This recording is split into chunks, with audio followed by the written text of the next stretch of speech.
Hey YouTubers, and welcome back to another episode here today on ESGNet, as we're back here for episode number 48 of the Highland Scotties Team Builder series. This is our bye week, and I'm just going to kind of do a quick video here talking about what is going on here during the week, and also give you my thoughts the latest press conference that we had with Coach Teddy Bonds just about 30 minutes before we aired here. And we'll kind of run down some of the things that have been going on. Don't forget to subscribe and to hit that bell notification so you guys can be notified of when this series or any other series here on the channel is uploaded. And remember, all videos will be a part of YouTube premieres all summer long. So now, since we got the business out of the way, let's talk about what's going on with the Highland Scotties. Scotties right now currently at number 1 in the top 25 poll here. They've been up there since the beginning of the season. Right behind them is Clemson, Texas, Alabama, and Ohio State to round off the top 5 there. And of course, there you see Oklahoma State, Florida, USC, and Auburn and Arizona round out your top 10. So the Highland Scotties had a really great game last week there against Ole Miss, winning that one 35-26 there. You know, we were the heavy favorites to a lot of the talking heads out there in the sports world. But for a while there, we had a bit of a scare during ending the second half, going into the third quarter, or ending the first half and going into the second half, especially in the third quarter there. We thought that this was a game that we could, was kind of like a trap game. And but that was not the case, as we were able to change some things here. One of them being the quarterback situation, as Alex Flanagan, was pulled from the game after he threw a pick, his third pick in the game. Previously, he threw a pick before that, and after that third pick, Coach Teddy Bonds said, "You know what? That was it. I'm done. I'm pulling you." And as far as I know, we tried to talk to Coach Teddy Bonds about that during the game, after the game, and he didn't want to say too much about it. He said, "You know, it's a day-to-day thing. We'll talk about it during the press conference, maybe, possibly." And we tried to address that today, and he did not want to hear anything about it. He did say, the only thing he did say was that Flanagan was talked to after the game. As you see there, Flanagan has 25 touchdowns, 14 interceptions. He really thought that Flanagan was going to change this year with the interceptions. And, you know, some of those were not his fault, some were. So, you know, it's been on both sides there. There you see are what we've done so far here this season.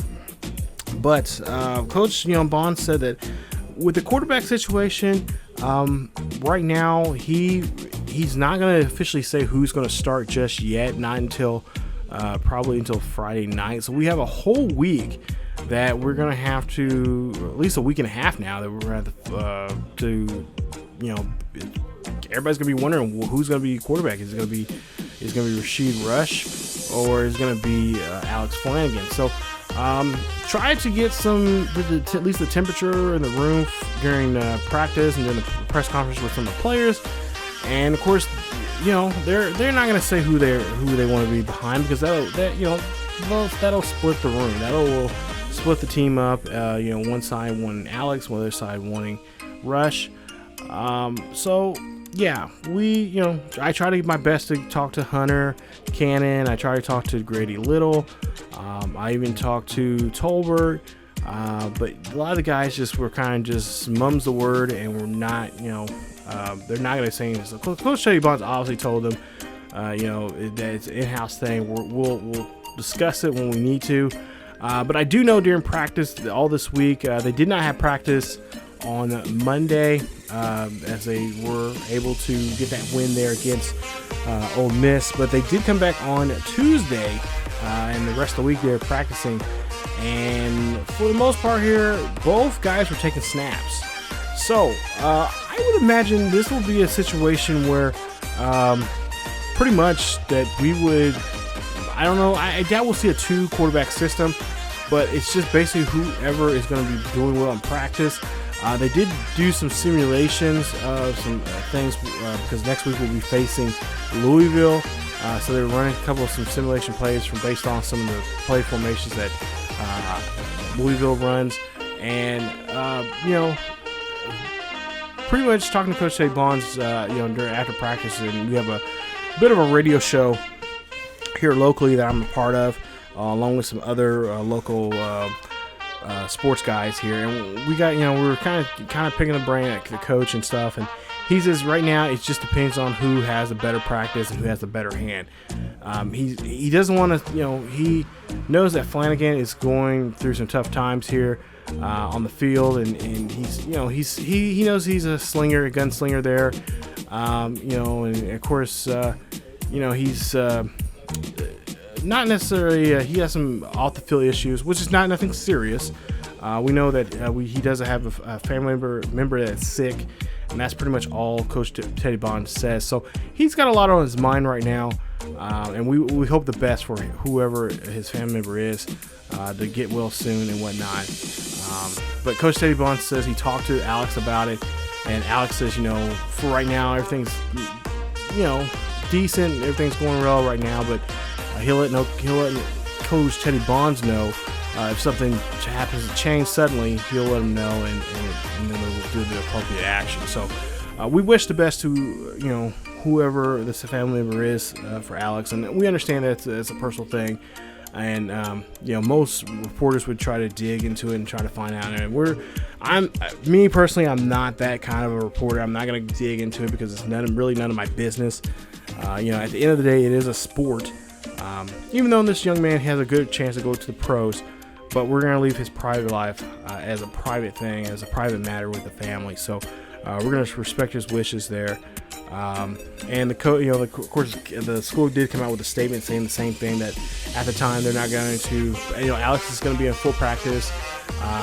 But as for what's going on right now with the family member being sick, they're going to just respect his wishes and not talk anymore about it. So enough about that.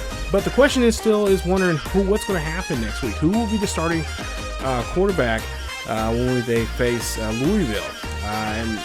Louisville right now, as you take a look at the ACC, they are dead last in the ACC, and we got to try to take advantage of that. We got to their senior 1-7 overall, but 0-6 in their conference. They're especially in the ACC Atlantic in that division. So a lot of people wondering what's going on. And to me, I looked at practice and stuff like that. I tried to get that footage there on this week's show, but we just did not. Were able to film it. It was pretty much Coach Teddy Bonds, so it was a closed practice. He wanted reporters can come in and take notes and stuff like that. But as for recording wise, he did not want to have anything like that. So we again respect him. We're not gonna push his buttons or anything, because Coach Teddy Bonds, he's able. It is hard for us to get a hold of him to be on the show and stuff, especially here, because he has so much to do. But when it comes to accessibility, when we want to look at film or look at especially put a little bit of the practice film here on the channel and stuff like that, he's really pretty loose about it, because he makes changes at the last minute of what they're going to do and stuff like that, and when like most coaches do.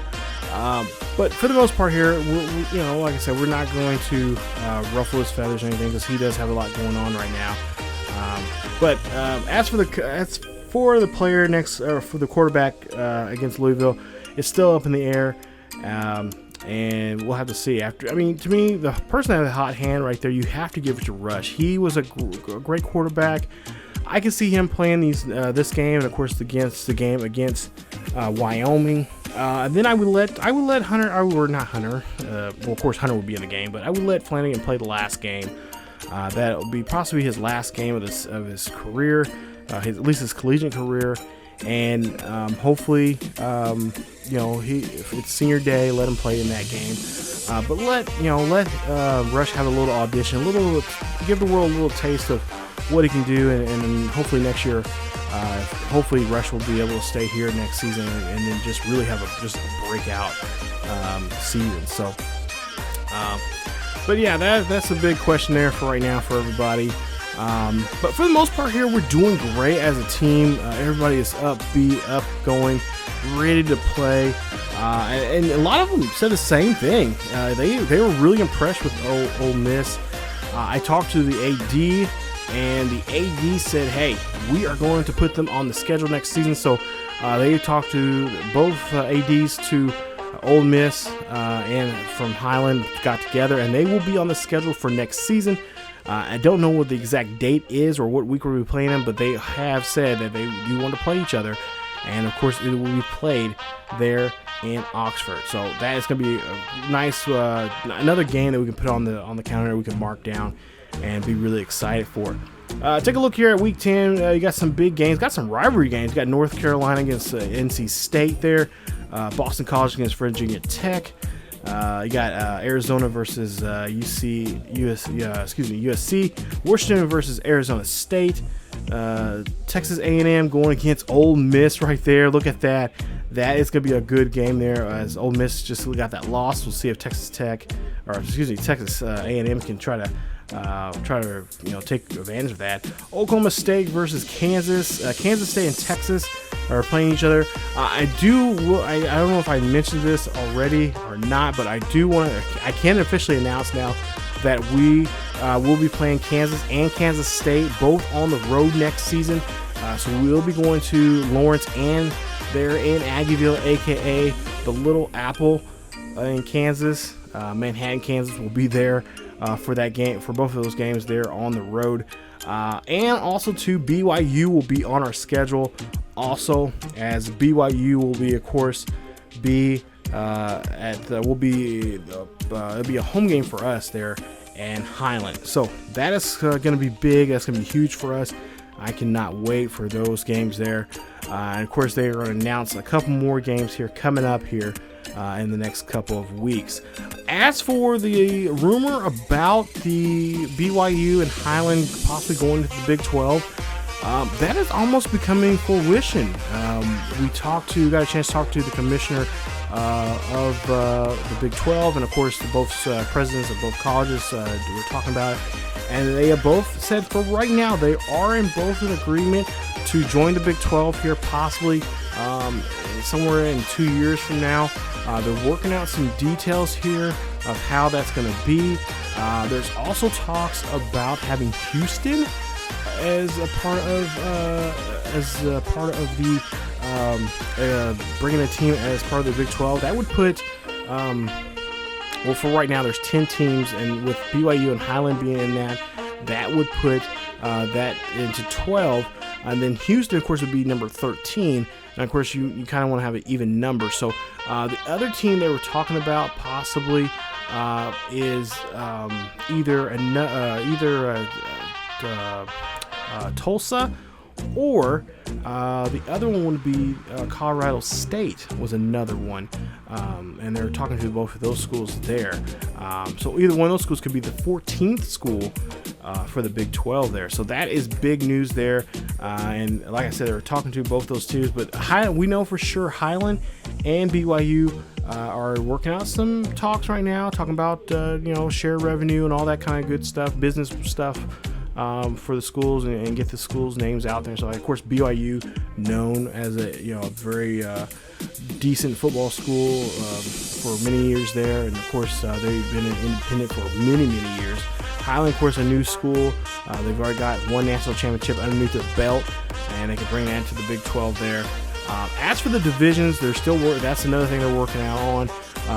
They are assuming that since West Virginia is they would consider, I guess, West Virginia as a North school if they did that. So BYU would be out west, so they would consider BYU being a South school, and Highland would be a North school there. So that's how it would balance out. That all those schools, of course, in Oklahoma, Texas, those schools down there will be in the South Division, and then of course everybody else will be up in the North.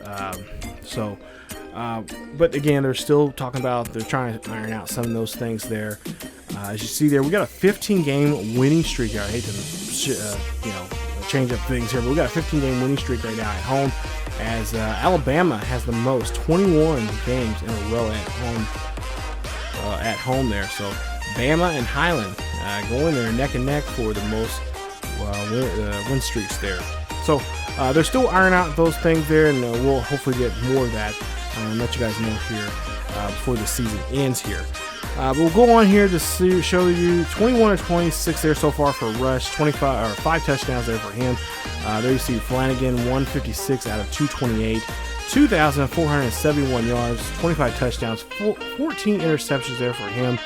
And like I said, we'll have to see how he goes. And I mean, honestly, he's been sacked 18 times this season. I mean, this kid's been playing really good here. But like I said, he has a lot on his mind right now.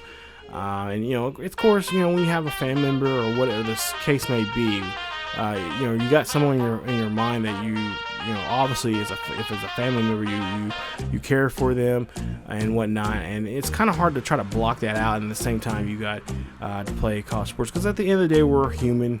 You know, we have feelings, we have emotions, and sometimes they get the best of us. And it's best for him to try to, you know, get a chance to talk to someone about it. And as far as I know, he's been talking to his coaches and a couple of counselors here on campus, and just some close friends there about it. And so, like I said, we wish him the best. We wish his family the best, and whoever the loved one is that's in sick or whatever, we wish them the best. And hopefully, everything will be better and it will get better for him. But yeah, we just want to just give our thoughts and prayers out to his family there. So.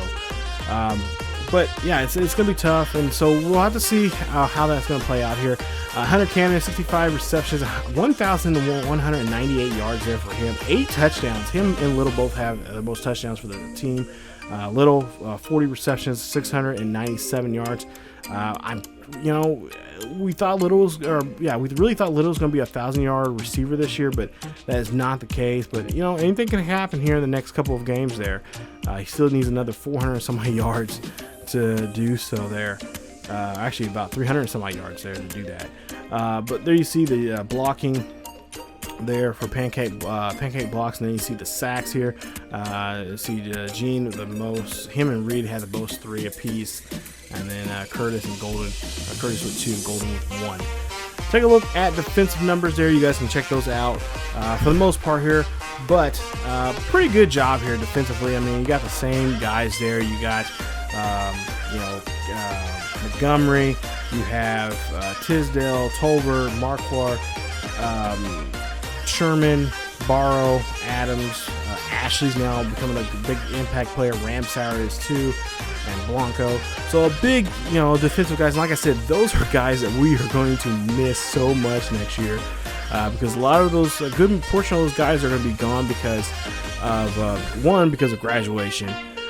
2, possibility of them leaving because of one, to enter the draft. If they have good draft stock, if they, I would imagine if they got, you know, they're a 5th, 4th round guys, they're definitely going to go to the NFL. So we're going to be hurting there. But you know, we got some good guys coming in here next year. Plus, we got the guys that have been here for a while now, who are now sophomores and juniors. They've been doing a really good job here. We've been trying to put them in as often as we can, and that's been really helpful for the defense there. They got some good experience here, but like experiences like we had in that last game there, they have not been into. So we're hoping that we don't get in those kind of sticky situations. But you know, it's football. It's gonna happen.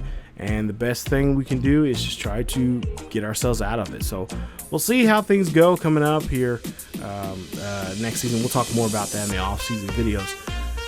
But yeah, just look at the numbers there. Barrow with the most interceptions with 3 there. Bass with the least. They're tied with Tisdale with 1 apiece, along with Ramsauer there. But yeah, just a great, really honestly, just a great week of practice. You know, the guys were in good spirits.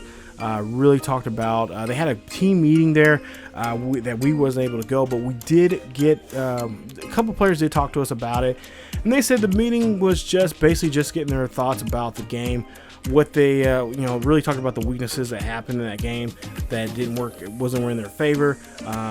You know, they were really getting tripped up on, you know, the no huddle. They were trying to, you know, communication-wise is always a big issue in any sport you play. Trying to get the right communication out there, getting the right players, you know, trying to sub guys in and out. And Ole Miss really did a great job of that. So far, what I've noticed is a lot of SEC teams do that, and they do it very well. So, they just want to work on better communication next week when they play Louisville. They're at home, and just keep this ball rolling here when it comes to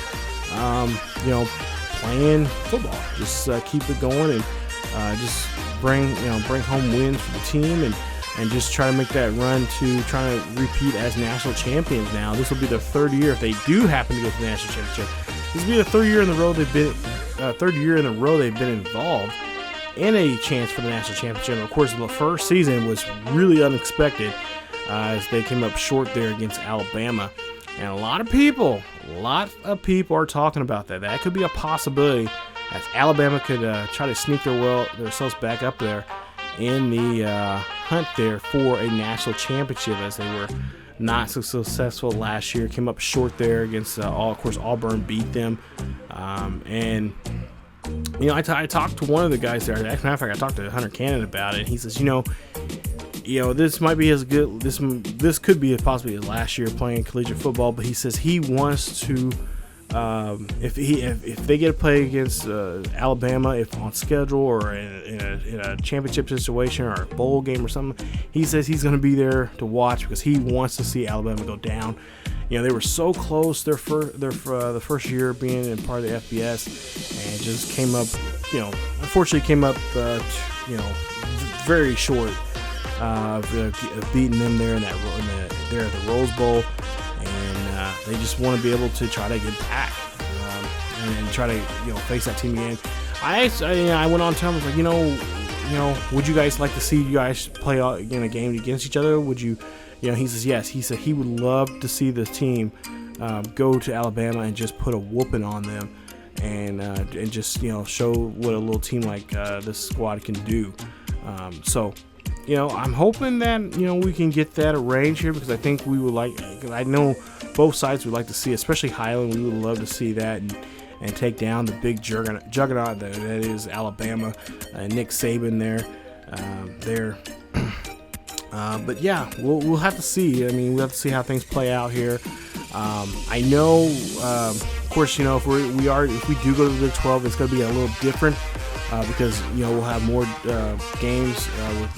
We'll only have 3 games, I think, with the Big 12, or no, I think 4 non-conference games. I think that's what it is. 4 non-conference games against the big, against non-conference teams, and then, of course, we have the Big 12 to play against. So putting them on the schedule, that'll be a tough thing to do because we'll be playing, I think, we'll try to, schedule-wise, we'll try, at least when I talked to the AD, when he was telling us about all the news that's been coming out here about possibly going to the Big 12, he was saying that, there's a formula they use for playing teams like that, so that's something that they'll have to look into and whatnot. So, they want to play some good matchups too, but at the same time, there's other schools that want to play them, and they just want to see here. They don't want to take they don't want to, at least he's talking to Coach Teddy Bonds. He says he does not want a cupcake schedule. He wants to play the best team. He feels like he has a good team out there. He wants to put the best team match up against the best teams out there. So we'll see how that works out here. And of course, we're thinking too far ahead now. We just need to kind of stay in the moment here, and that's what Coach Teddy Bonds was telling me when we were discussing this. But we'll go on here to talk about this. Look at the scores here. 52-7 there for against Texas A&M, Ole Miss there, so they bounce back there. Kansas beats Texas 25-23. Some other scores there. Florida gets stomped there by Georgia 48-28. And then you see Auburn and Arkansas 35-7, and then Stanford beats Oregon 45-7, and then Florida Atlantic beats Southern Miss 38-31. So big week there for some big games there, and of course having that week off, it's going to be very, very helpful. Get some guys healed up here. Of course, that's one thing we're so thankful, because we don't have any guys being banged up or no serious injuries to some of our star players. So that is going to really be something that I think Coach Teddy Bonds is. That was something else he mentioned here, as he was a little superstitious about it when he was saying it. But that was definitely something that really helped us out, has been helping him out this season. Because, you know, year one, we lost a couple games there with Flanagan with an injury, and then, of course, last year with Hunter Cannon. So, yeah, they're thankful right now, and he says he continues being thankful and hope that they'll have a clean bill of health for the rest of the season. But there you see the new top 25 there: Highland, Clemson, Alabama, Oklahoma State, and Ohio State top 5. They're in 6 through 10. USC, Auburn, Texas, Ole Miss, and Miami. And we'll, of course, take you guys there to the rest of the top 25. And you got some pretty good matchups there. You got number 4 going against number 12 there. Kansas State, number 12, going against number 4, Oklahoma State. Oklahoma State's up there. And I know of last year, or going back to the schedule, actually, now that I'm thinking about it, they are talking to 2 Big Ten schools, and they're also talking to 2 ACC schools next year. I know one of the Big 12, or one of the Big Ten schools is Nebraska. We are playing Nebraska, and this time it will be in Highland, so that's gonna be a big game there. Of course, we're playing. We have that 2-year deal with Notre Dame. It's gonna be another game there in Chicago at Soldier Field. Next year we'll be considered the home team in that neutral site game there. So that's some of the schedule. So we give you guys an idea of some of the schedule there. We'll have more of that coming up here, probably here in the next, I'm hoping the next couple of days here, or at least the next couple of weeks. But that right there, that's pretty much it for this week here, for this episode for week number 10. Some pretty big upsets there. Hopefully you've seen some of those. But for the most part here, we are ready to go here. So, as you see there in that title there, blowout alert. Highlands, number 1 Highland faces one of the worst teams in college football. Well, we'll be the judge of that coming up here in week 11 as we take on the 1-8 Louisville Cardinals. They are 1-8. They are dead last in the ACC. They are dead last in the ACC Atlantic. They have not got a division win just yet, so maybe we got a good win here, but we'll see, and we'll see who our QB is going into that game there. So we'll let you guys know there on game day of who the QB is, and we'll hopefully see a very big game here for Highland. This should be, I'm hoping this will be a blowout here, because we can try to get some passing stats here for a couple of guys, especially for Cannon. For Cannon, but also for Kason, as we're trying to get him to the Heisman there. So, but that is it for this episode of the Highland Scotties Dynasty, Team Builder Dynasty, and we'll see you week number 11 coming up here very soon here on the channel. If you guys enjoyed today's episode, please leave a like. Don't forget to subscribe to the channel by hitting that subscribe button and hitting that bell notification and be a part of the ESGN Nation. Also, don't forget to follow us on Facebook, Twitter, and Discord for the latest news and events on what's going on here on the channel and what's going on in the world of sports and sports gaming. And hopefully you guys will stick around for week 11 as we take on the Louisville Cardinals here at home for, I believe this is Armed Forces Day. So it should be a good day, and I cannot wait to see how we do against these Cardinals. So, as always, keep yourselves healthy. And go Scotty Nation. We'll see you guys next time.